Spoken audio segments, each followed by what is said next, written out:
સ્થાનિક સ્વરાજ્યની ચૂંટણીના પરિણામો જાહેર થતાં જ હવે પ્રમુખ અને ઉપપ્રમુખના દાવેદારો સક્રિય બન્યા છે અને રાજકીય ગોડફાધરની શરણ લઈ રહ્યા છે.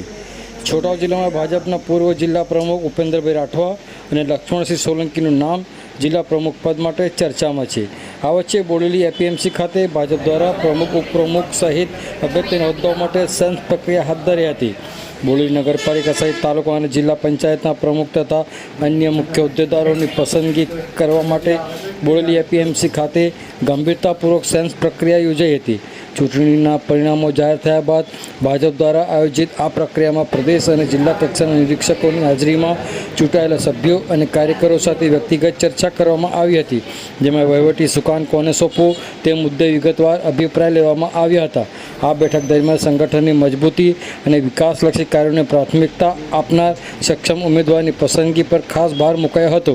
પ્રક્રિયામાં મોટી સંખ્યામાં હાજર રહેલા કાર્યકરોમાં ઉત્સાહ જોવા મળ્યો હતો અને લોકશાહી પદ્ધતિથી થતી પસંદગી પ્રત્યે આશાવાદ વ્યક્ત કર્યો હતો. કલાકો સુધી ચાલેલી આ પ્રક્રિયા બાદ તૈયાર થયેલો અહેવાલ પક્ષના હાઈકમાન્ડને મોકલવામાં આવશે, જેના આધારે આગામી દિવસોમાં પ્રમુખ ઉપપ્રમુખના નામની સત્તાવાર જાહેરાત કરવામાં આવશે.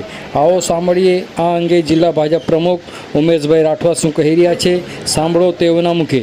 આજે ગુજરાત પ્રદેશ ભારતીય જનતા પાર્ટીના માર્ગદર્શન હેઠળ આગામી સમયની અંદર જે સ્થાનિક સ્વરાજ્યની ચૂંટણીઓ થઈ એમાં તાલુકા પંચાયત, જિલ્લા પંચાયત અને બોડેલી નગરપાલિકા એમાં ભારતીય જનતા પાર્ટીનું જે બોર્ડ છે એ બેસવાનું છે.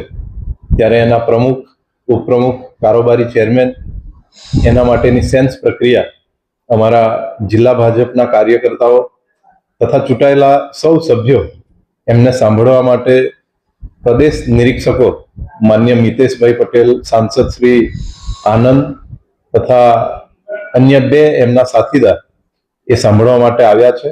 અને દરેક જે ઉમેદવારો છે અને એમના અમારા જે સંગઠનના પદાધિકારીઓ છે એ સૌ સાથે મળીને આગામી સમયમાં કોને કઈ જવાબદારી આપવી એ માટેની સેન્સ પ્રક્રિયા અત્યારે યોજાઈ રહી છે.